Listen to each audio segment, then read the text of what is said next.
My guests today are Daood Alabdulaa and Louise Zenker and their Oscar qualified short film WALUD. Now, Daoud was born in the Syrian desert in 1994, and after fleeing Syria in 2014, he sought asylum in Germany and now studies directing at the HFF Munich, focusing on Middle Eastern social issues. Now, Louise Zenker, also born in 1994, grew up in a village in southern Germany, and after earning a master's in communication sciences, she began working in German television in 2019, and then in 2021, she started studying feature film directing at the HFF Munich as well, and she has collaborated with Dawood on both documentary and fiction projects, including Fata Morgana. Now, their short film Walud has officially been qualified for the 2026 Academy Awards and continues its successful international festival run. But set in a rural Syrian desert during the height of ISIS control, the film is a stark, visually striking exploration of womanhood, power, and survival under extreme patriarchy. So let's welcome award-winning filmmakers Dawood Alabdulaa and Louise Zenker and their Oscar qualified short, Walud, to the show. Welcome to both of you. Hi. Hello, thank you. Hello. Thanks for having us. You're very, very welcome. Well, I I watched your film very, very closely, and I know that both of you co-wrote and co-directed this film. So what inspired you to explore the themes of womanhood, infertility, and extreme patriarchy, as well as survival in a setting of ISIS occupation in Syria? Okay, I think I'm going to. Do you want to start? to answer That's this a loaded question. question right off the bat. It's a lot. Yeah, we're trying to unpack it. You just start and then I'll jump in. Actually, it started 3 years ago. I visited my sister. She's a migrant worker in Qatar, and I visited like I'm from Syria, and most of Syrian, because of the war, they just leave the country. And my sister, she's a migrant worker in Qatar, and I could visit her 3 years ago. And we just, when I met her, we just talked about time in Syria and how was that. And she told me like that um, um, my sister, she couldn't have children, and it wasn't easy for her because like people in the village, they were talking about you are not able to have boys, and this is very important in the area where I come. Like, okay, women, they most uh, They have to uh, have boys. what They have to have boys. they have to Yeah. have boys. It's very important to have a boy. Like even if you have girls, that's not going to be seen as valuable as if you have a son. And even if you have a son, you better have a second one or a third to like have a backup. I don't know. So, Yeah. so the Yeah, pressure they was have on. the heir and the spare, right? Yeah. Yeah. Yeah, it's pretty much that sort of. I mean, it's not all over Syria. I think it's very important to Mo- like mention that he's from the eastern It's part. It's very yes. conservative there, Yeah. so it's not all the same throughout the country, but especially in the region where you grew up, it's Yeah, more of the like in eastern Syria, like it's like that, and that's up actually to my sister, like that having not having boys, and my sister just was having just girls, and that was like a problem in the village. They just were talking, okay, are not. she's not able She's to not have. able Yeah. to have boys, so okay, they were talking just little man having another woman, and maybe this woman going to bring him The boys. the boys, and they Yeah. are not questioning maybe the problem. Actually, maybe the man is the problem, not. I mean, Well, it's physically, well, it's if it, always the men that are the ones that determine gender. There are fathers that can, they have four or five daughters, and it was Yeah, really them, and it's not the mother when I it was comes just to gonna say with conception. the gender. Yeah, with the gender of of the child, it's not really up to either one of them. It's just pure luck, and it's Yeah, not really anyone's for game. the I don't know. yeah, for the most part. Well, let me ask you this because I have interviewed filmmakers from Iran, from Afghanistan, Tunisia, Jordan, even Syria. But I know that, like in Afghanistan, women's rights have all completely disappeared. What is the plight of women's rights now in Syria, or let's say in the time of, let's say, 2014 under ISIS occupation? I mean, that's a very different setup to today, To I today, guess. it's a big different, to be honest. But like 2014, like there was no rights actually for women or for like the most Syrian people, because ISIS, Islamic State, when they were in power, they like they did horrible things to the people there, and there were no rights actually. Even like of ISIS or Assad regime, it was like it's because that I lived the country and I came to Germany, and but now it's like things getting better, and we hope like all the best for the country. Like we have a regime how to say it, change now, and we hope all the best for the country It's and the not really, people. yeah, we'll see how it goes, I think. Yeah, I for the was people kind there. of wondering because I know was it was Assad that was ruling Syria for a very, very long time, and it was a very, very strict regime, correct? Yes. Yeah. Yeah, so like this is one of the most bad regimes in the new the modern history. Yeah. Yeah, I mean, it yeah, was like a dictatorship, and then Oh, yes, yeah, if you don't completely. agree, then yeah, you just go to jail, yeah. prison, and it's not a fun place to be in a dictatorship. So yeah. Yeah, that's actually that's what happened to me. Like when I was like in Syria, like I was just organizing how to say, Demonstration. demonstrations, and in Aleppo they arrested me. And after that, I just when I was lucky that my father like he just kept some money, and he bought how to say Well, that yeah, he bought bought you bought free. Yeah. my like freedom to go out from prison, and after that I just left the country like yeah. But I mean, that sort of closes the circle into this whole question of why do we tell the stories of like resilience or overcoming Mm. structures that are very brutal and very controlling, because you just come from a place and have these experiences where you had to go through these structures and systems and situations. So I think that sort of ties Well, the okay. So, like in the film, okay, because you had mentioned where there's a part of Syria which can be conservative, but in the yeah. film, what part of Syria would that uh, portray? Because the patriarchy is very extreme.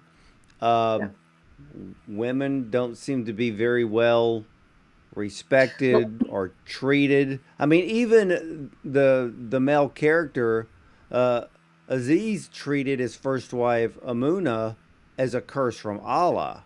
I mean, is Yeah. that how men in those regions of the world feel about a wife who can't give them children? I'm not going to say like all of them. Like I'm from Eastern Syria, and Eastern Syria is more conservative, like to compared to other cities. But I mean, it's not easy, to be honest. It's not easy for women living there. It's just not like one of like is I know I like my sister inspired me to tell or us to tell this story, but my sister, she's not alone in this thing situation. situation. Like there's um, uh, like women, they how to say that Hmm. it's not easy for them, and they don't have any chance to talk about that. And yeah, yeah, Yeah, I mean, at the same time, it really ties into the person, because even in an extreme patriarchal society, there can be men who act this way or that way. And we decided to portray a man that yes, acts a certain way because that sort of amplifies how what the power that the system allows to a man. Whether he acts on it or he decides not to is then again completely up to the person. But I feel like in the region that you grew up, especially under ISIS regime, a lot of men were tempted to exercise this power and get used to the fact that they are I don't know, entitled to a woman and entitled to sons. And if you live long enough within a certain narrative, then you believe it and you start to live on it. And it's not necessarily like a bad villain thing, but it's just something that you grow up in and then you adapt to it. And the women have to live around it. And yeah, I don't know if that answers the question. It's Well, just, no, because well, it kind of leads into what about to ask because in Syria, is it legal to take more than one wife, or is that more of a particular region? Is that an ISIS thing? Because the no, I think second it's half of the legal. no, go ahead. It's legal there, but it's more like it's legal, but it's more like more in Eastern Syria.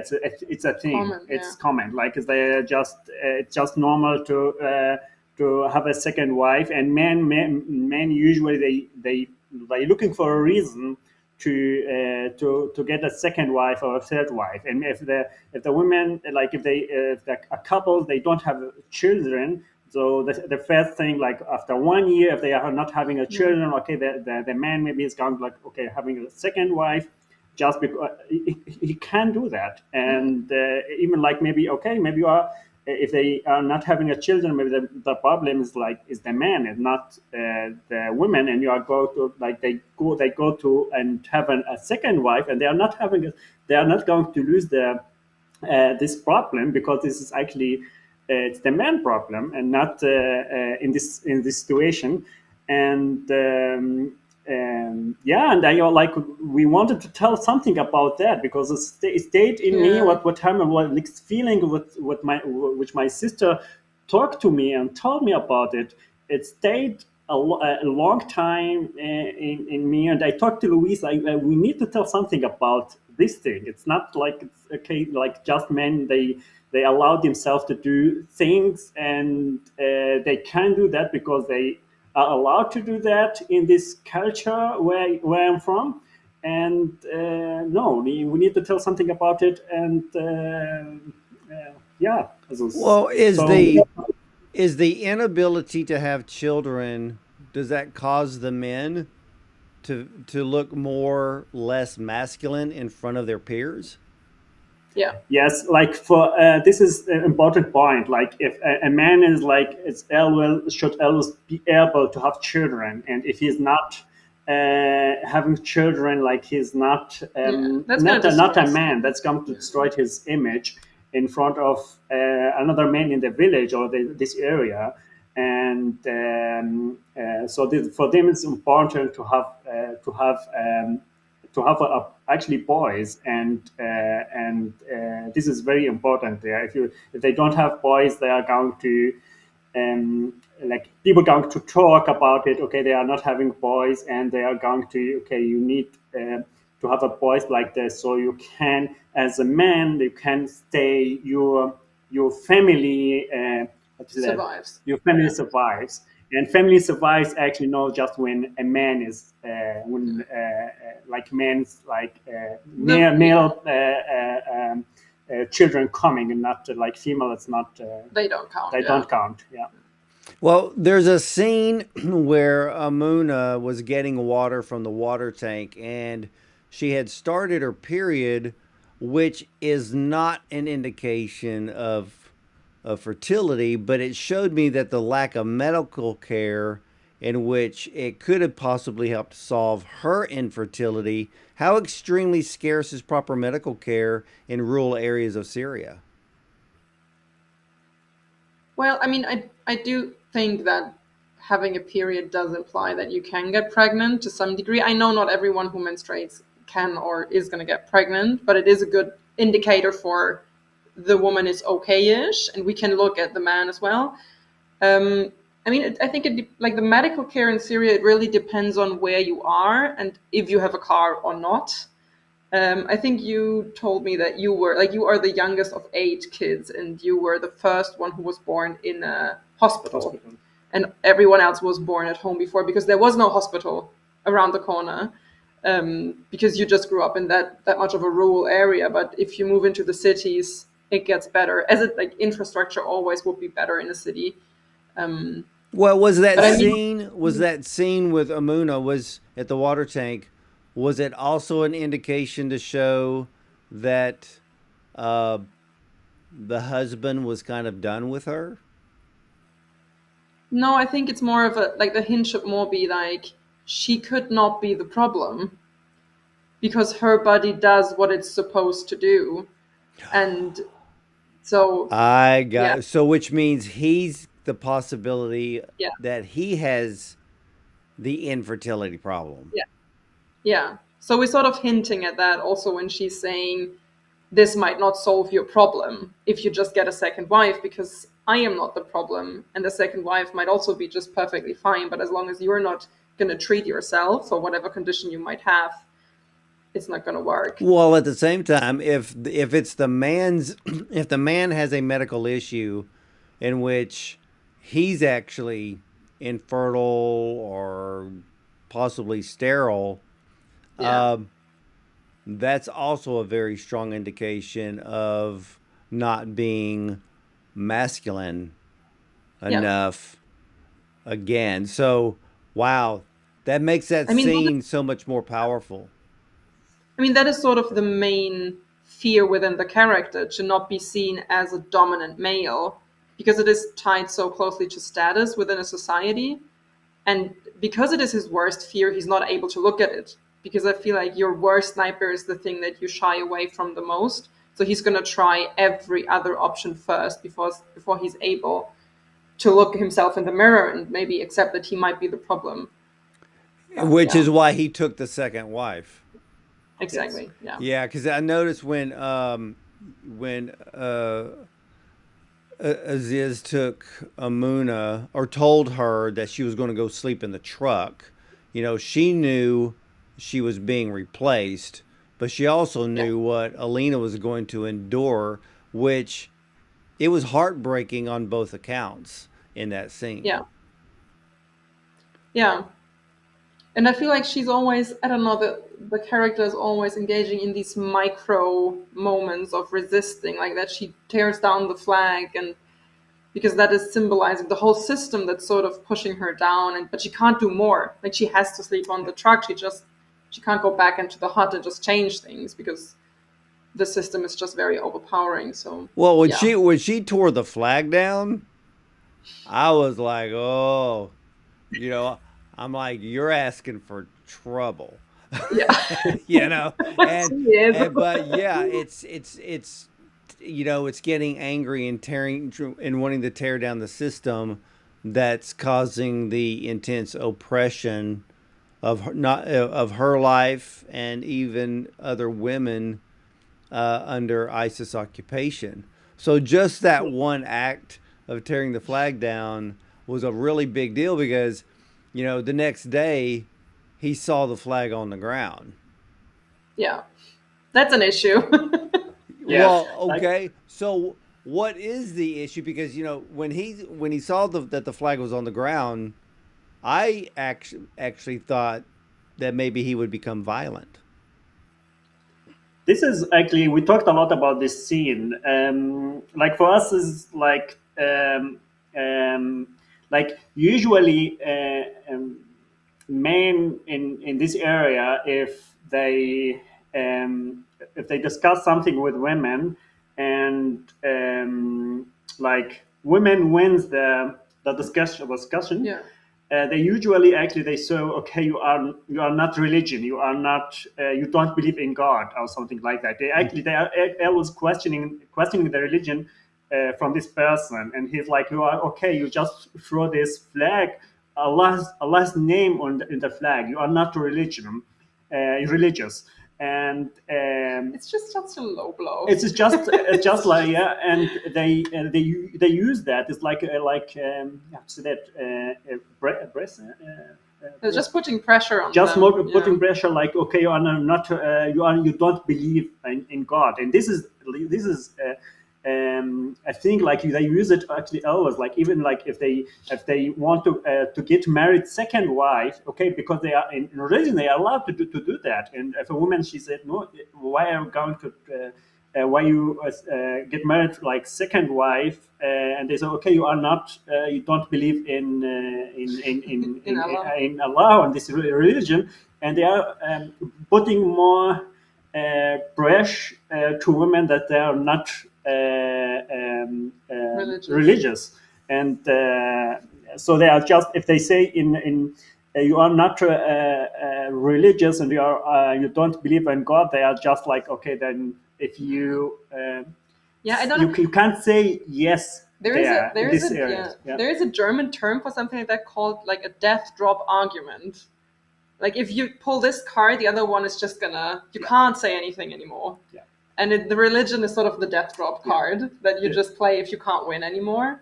At the same time, he can't really do anything else than words, because the way we set up the backstory for the two characters is that they are cousins. So they are related, and he married his cousin, yeah. So she is protected by the fact that they have shared relatives. So if he would hurt her to a certain degree for like nothing really big, it would cause trouble in the extended family, and he just does not want that, because that would question his status again. Ah, So the social sphere is quite yeah. complicated. Well, yeah, it is complicated, and I mean, it's even complicated for the rest of the world to understand that Yeah. type of mindset. But where in the world did you find an ISIS flag? I mean, that alone Well, sounds dangerous. That's what this is a thing. Do you want to tell this story? do I? Yeah. Yeah. So remember, we were student production, so we're still studying. We don't have a lot of money. To push the whole thing into existence was an adventure of its own. And then to have the guns and the flag be, on the one hand, like have them exist for our shoot, and then transport them from Tunis 600 kilometers into the south of Tunisia, where they have problems with terrorism, Yeah. was a different set. So we had someone print the flag for us in Tunis. We did not bring it on the plane. It was in Tunis Did already. you burn it after you got done filming? And not actually. Well, it's This in is the back. important. No.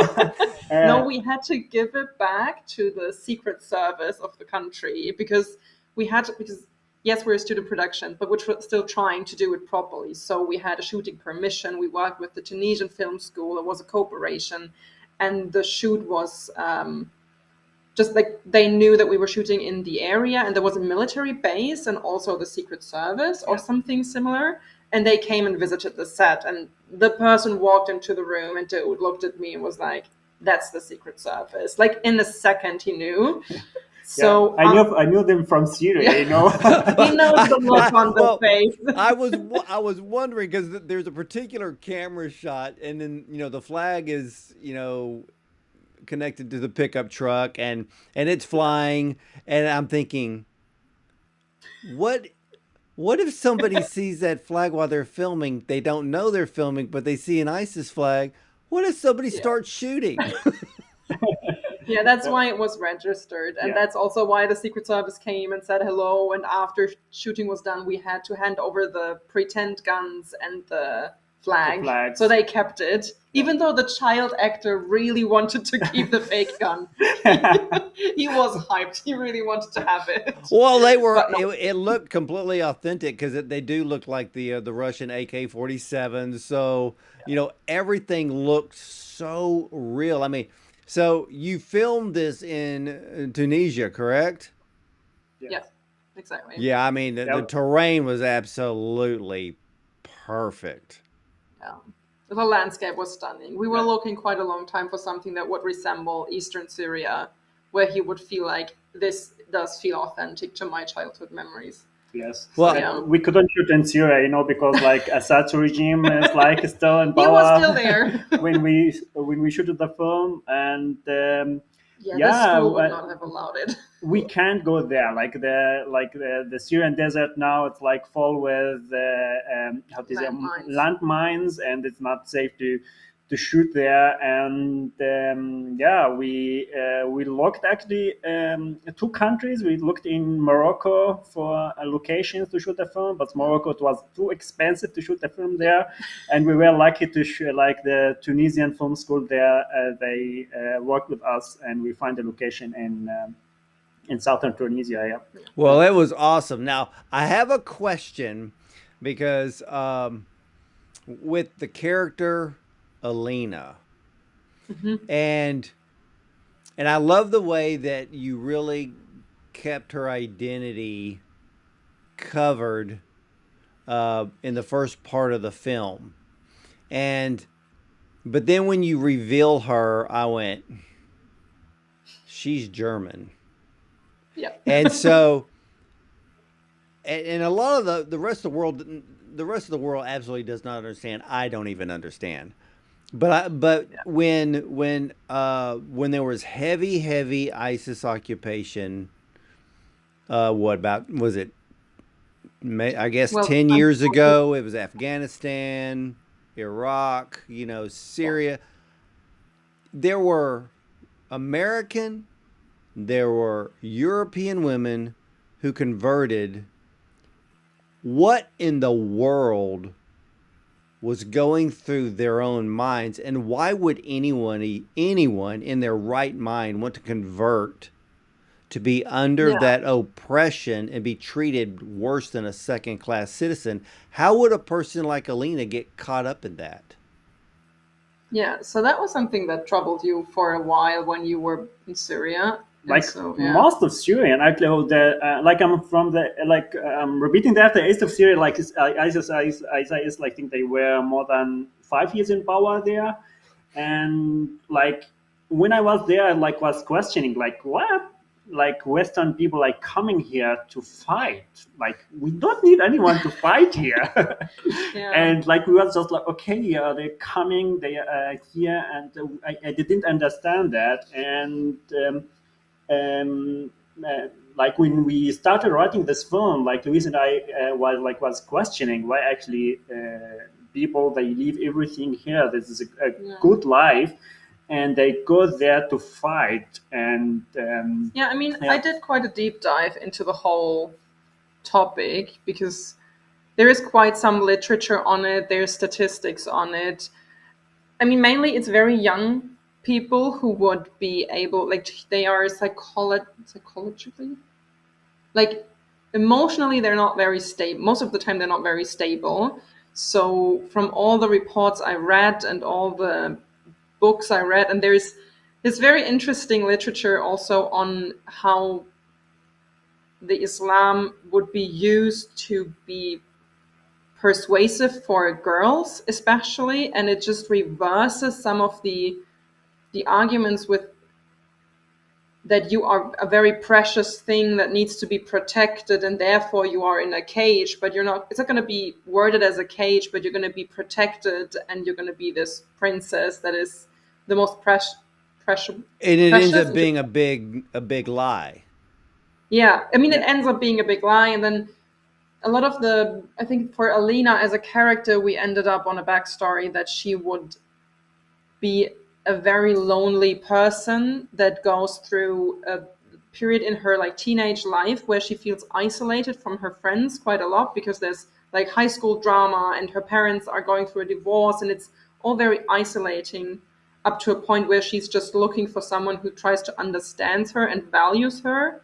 And these people connect on the internet, and then they would find these people, like these females online, and specifically target them. And the radicalization process from the first contact to their leaving their home country is extremely fast. It can be up to a few months and maximum a year before they leave.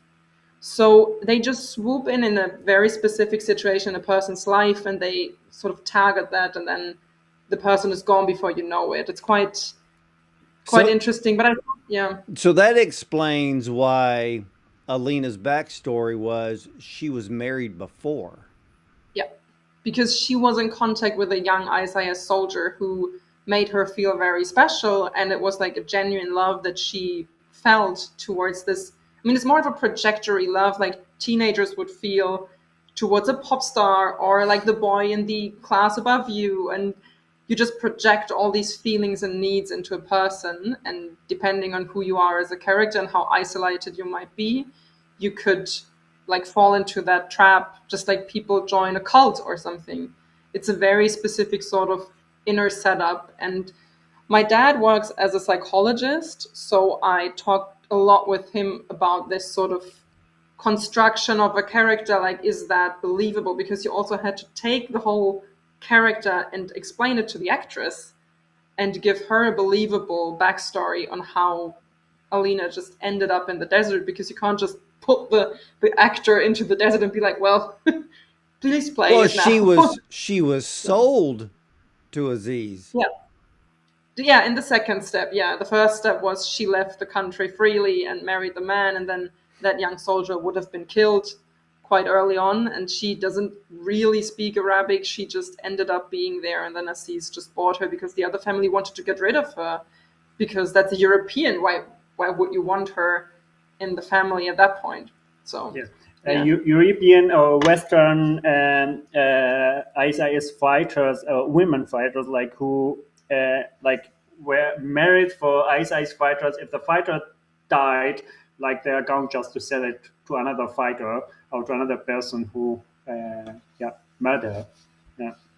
Well, the actress that plays Amuna, she gave a stunning performance. You could feel her plight just by watching the look on her face.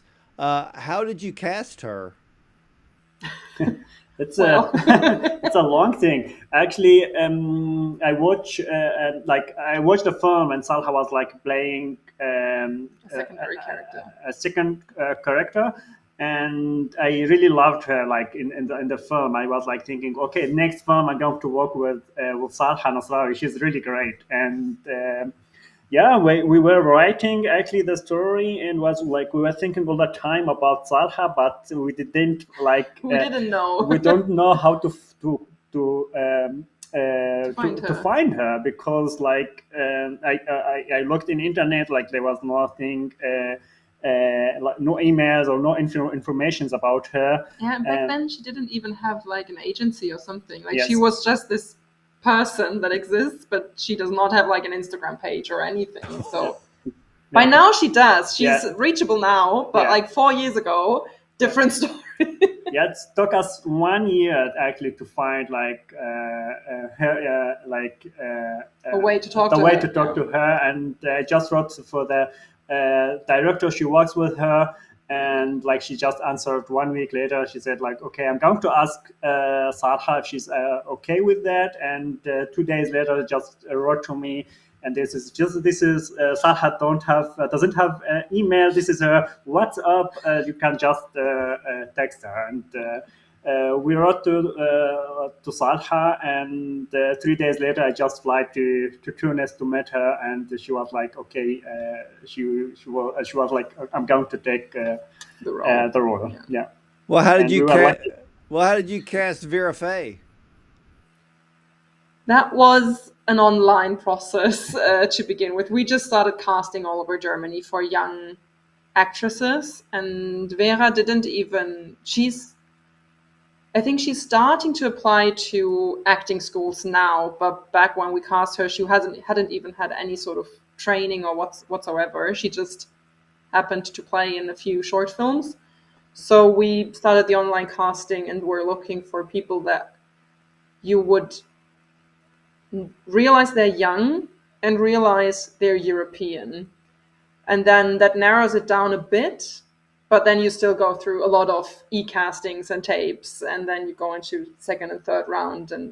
But we finally found her and got to meet and had a live casting, and that was just very good. And she's brave enough to like follow us film students into the Tunisian desert.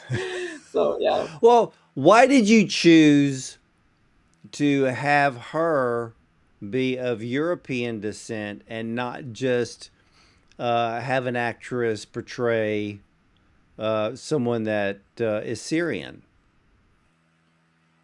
Because I think like on one hand, it sort of matches who we are as like a filmmaker team, and we wanted to create a story that would feel, on the one hand, authentic to Daood's experience and the world that we're going to tell, but at the same time, we don't want it to feel like an over there problem, because the world is connected so much. Like everything is tied in with everything else as well. And if you go back into colonialism, like Europe did have a big impact on how things are now politically and geographically in the Middle East today. So you can't really just sit there as a Western audience and be like, oh well, yeah, that's not me. But I wanted to have like a hook for a Western audience into it, to like be able to think about the responsibility that maybe Europe carries politically, historically, for a different part of the world. And I think it's easier to keep people engaged if there is at least some sort of element in the story that they feel close to on a first surface level. Yeah, it's a brilliant move. Because now that I'm thinking about it, you're right. Because if it was just, let's say, a Syrian actress, Yeah, uh, it would have been more of a regional film, and people like, okay, that's not my problem. But when you yeah, add the European actress in, it makes it a global issue. And so, yeah. yes, it's more broad range, which is what you want in film. So that was an absolute brilliant move, and it worked. And wow, Yeah, and I mean, it does. On the one hand, terrorism is a global issue. Like the ISIS is a stand-in for terrorism, and it is a stand-in for patriarchal structures, which also is a global issue. It's just we just portray an extreme version of it in the Middle East, where it's very visual. Like we can tell a story in a way that is engaging, but the structures and the logic of these power dynamics would just apply to more or less anywhere in the world. They just come in different colors and I don't know, patterns, but it's, after all, it's the same for everywhere. well, yeah. And Yeah, then and that's when Amuna, uh, I'll just kind of use the term, she befriended Alina there, Yeah, and then in her mind, when she finally realized that this girl is not from here, she's like, she has no business being here. She needs to get out, and she's going to get her out regardless of the consequences that Amuna yeah, may face for doing so. But that scene where when they get close to, I think it's where they get close to where the car is going to come and yeah, take her to Turkey. But when you have that scene when both of them are they're kind of like standing on that cliff, so to speak, and they're overlooking the valley. I was yeah. kind of wondering, was that the time when maybe Alina finally realized I need to go home? Yeah, and it also is the time when she really realizes I fucked up. Yeah, I know. that's what I was wondering. Yeah, and I mean, she feels all the pain and everything before, but I think the moment they stand on the hill, she realizes the scale of it, because you can see so far, and there's these smoke, I don't know, chimneys or whatever coming out from the ground, and it's, she realizes that she has the opportunity to go to some degree, whereas Amuna does not. And it's a really random detour now, but my absolute favorite thing about or one of my favorite things about the film is that we shot the scene and we have both of these characters standing in frame, and we said to both of them, you just look across the horizon, and the Arabic actress looks from one side to the other, and the European actress just exactly reverse. And it looks so weird on screen because their eyes cross, but it is culturally correct because they read from different sides. If you read, so, and I just realized back in the edit, I was like, why the hell did we not tell them you both look from right to left? It would look so much better, but it would be not authentic, yeah. because if you just tell them look at the horizon, they would just start from different points because they're from I different agree cultures. with you. I agree with you. Yeah, But here's the thing. So I want to back up just a hair before that scene when Amuna was like she was bringing what towels or blankets to Alina, and then and Alina makes the statement, um, everything hurts Yeah. so much, and I'm like, and I think Amuna was looking at her like, girl, you don't know Yeah. pain, and On the one, yeah. you know At what the I same mean? time, I think Elena is referring to, like, that's just from my point of view, but I think she's referring to the fact that she has been raped the night Oh yeah, before. no, I So knew it's what very she much my meant. body hurt. Yeah, no, Yeah. I knew what she meant because then that was where the light bulb goes off like, what am I doing here? Yeah. And but then Amuna knew and Amuna was just like, okay, I'm going to get this girl out of here. Yeah. And Um, that's what sets up and the ending was just so isn't incredible. isn't the music so fantastic? Our composer is just, she is so great. I'm really, she just, yeah. She we, just put we, it on a we different love level. Arizu. Yeah. She's fantastic. She's also a student, so Yeah. it's, yeah. But that ending, when the taxi um, Mm. rolls up, it's just that scene, and and I think the audience felt uh, relieved for Alina, Yeah. and but we still have heartbreak for Amuna because even though the story ends in that scene, the audience is wondering what's going to happen when she goes back, or does she go back? So there's this open ended ending, so to speak, for the audience in their mind, and so I just thought the ending was done so perfectly, but the emotion, the power of the emotion was there. You could see it in both of their eyes, and in the embrace, you Mm. knew that at least for Alina, she will never, ever, ever forget that moment. Yeah. I mean, I think both of them will not, Oh yeah, yeah, forget it. sure. Yeah. But for Alina, yeah. I Well, mean, go ahead. yeah, I mean, I think, yeah. Well, your film is No, I'm just 26. wondering because Huh? it is not the last scene of the film, because there is this other scene where she goes, like, Amuna goes back home and she has this face and her husband sort of, For yeah. me, like, okay, I understand, like, she's not like, for me, like, Alina's, she has survived this place, and she's not like, if I were Alina, like, it like I'm going thinking a lot about what's happening to Amuna after that. What, is Yeah. she still alive? What's happened to her?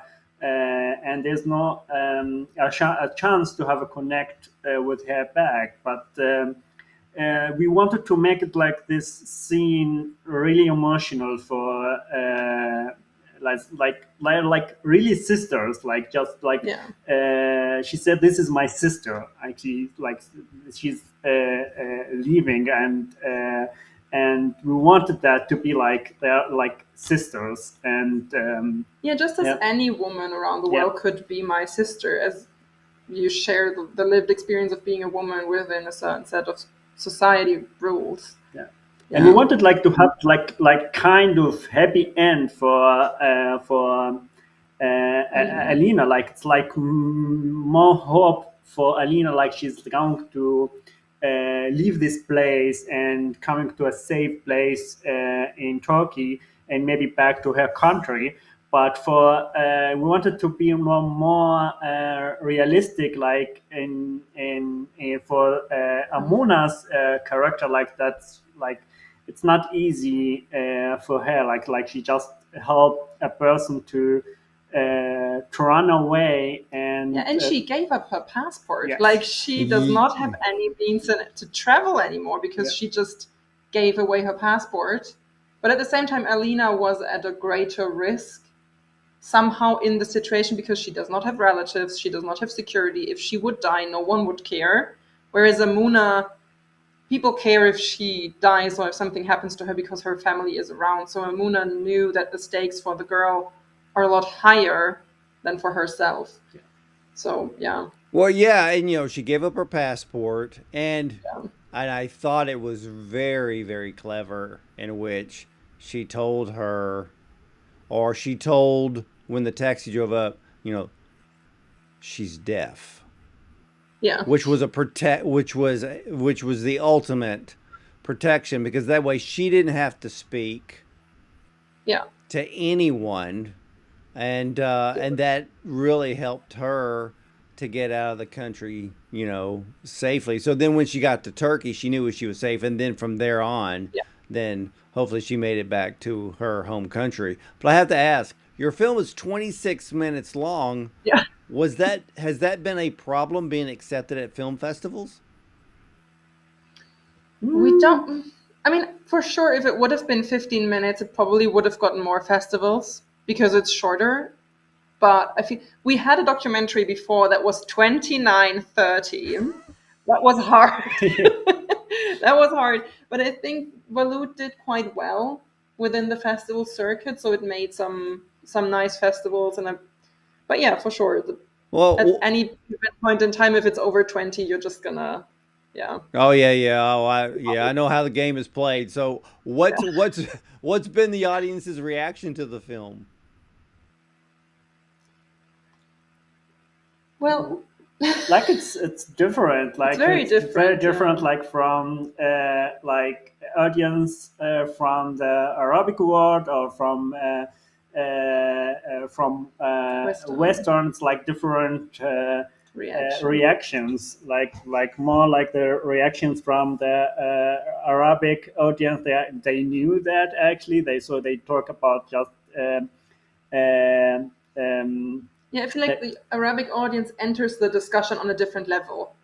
Like they don't need to work through empathy yeah. that much, whereas a Western audience would there would always be like a pretext of, oh, that is the situation. Is it really like? How is it for the women? And it's a very empathy driven conversation, which is Mm-hmm. good because you do want to get people involved in the issue and in the topic, and if that is the first like opportunity for them to connect to the issue, then you're going to work through all these first time questions and feelings with the audience. But if you talk to Arabic audiences or filmmakers, they just enter the chat later on and they dive into different topics. I feel like it's very interesting. We couldn't really travel that much to festivals though, because it's just expensive to travel a lot. So, and the film has been shown quite internationally, so we did manage to go to most of the German screenings. And like we went to France, to Clermont-Ferrand, where the film had its European premiere. That was fantastic. Um, but yeah, Sadly, we couldn't come to LA yeah, shorts like in. that would have been so cool. Yeah, But it's too expensive. yeah. No, I get it. I get it. I completely get the whole travel situation. Some of these filmmakers, I don't know how in the world they Yeah. do that. But now that how does it feel to be Oscar qualified? Yeah. Well, how does it feel It's to be like Oscar? like it's going to be a bit emotional now. Yeah. It's for me like for me it's like how to say that like studying film. It was for me like a dream, and now I'm living this dream, like studying film. And like when I talked to my parents the first time, I was like 9 or 10 years old. I told them I want to be a director, and they were like laughing. And it's like, okay, the child from the desert wants to go to Hollywood, and I was like, yes, I want that. Why not? What the hell? And it's like for me this. Like to have a film, we are still student. Like have a Yeah. Oscar qualifying film. It's It's insane. really Yeah. insane. We are really thankful and happy about that, and yeah, we'll see. Yeah, it does feel unreal. Yeah, Well, But it's like I will enjoy it while it lasts. So oh, of course, you have to enjoy the whole journey, yeah, and not get over or get overwhelmed by it. I know a lot of people get overwhelmed by it once they get Oscar qualified, but you really need just to enjoy the moment. But you have an absolute incredible film here. It's beautiful cinematography, Thank you. powerful acting, excellent storytelling. It has all the elements, and it rightly deserves to be Oscar qualified. So both of you have done a wonderful, wonderful job with this film. And ladies and gentlemen, the Oscar qualified short film WALUD is set in the rural Syrian desert during the height of ISIS control. The film is a stark, visually striking exploration of womanhood, power, and survival under extreme patriarchy. Now, in 2014, Amuna lives in isolation with her husband, ISIS fighter Aziz, where he brings home a second wife, Alina, a young European convert, and Amuna's fragile world begins to unravel. WALUD explores infertility, female social dependence, and the emotional complexities of life under oppressive systems. You know, its title, an Arabic word meaning able to give life, underscores the film's central theme of female fertility. WALUD is tense, it is heartbreaking, it will make you feel angry, empathy, sympathy, and compassion all at the same time. And in our current world, women are being attacked and judged, and there is no reason for it. But WALUD shows us that there are parts of our world in which the treatment of women and their womanhood harken back to medieval times. And ladies and gentlemen, it's 2025. Now, WALUD contains all the elements of an award-winning film. The writing is excellent, the acting is stellar, and you feel every thought and every emotion of the characters. The cinematography is absolutely beautiful, even when the setting is the stark terrain of a Syrian desert.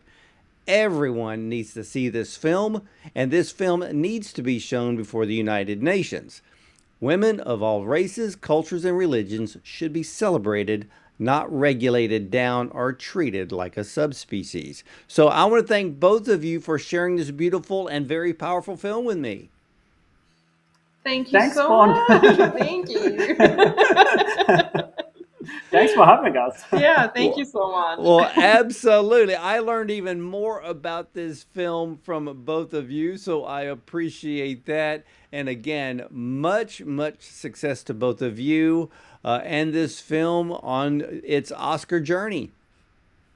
Yeah, we'll see well this goes, but yeah, thank you. Thank you, Bond. You're very, very welcome. And ladies and gentlemen, you can catch all of the Bond on Cinema interviews at bondoncinema.com. Check out our Prime show, our YouTube channel, and you can listen to us on Spotify, iTunes, Audible, and more.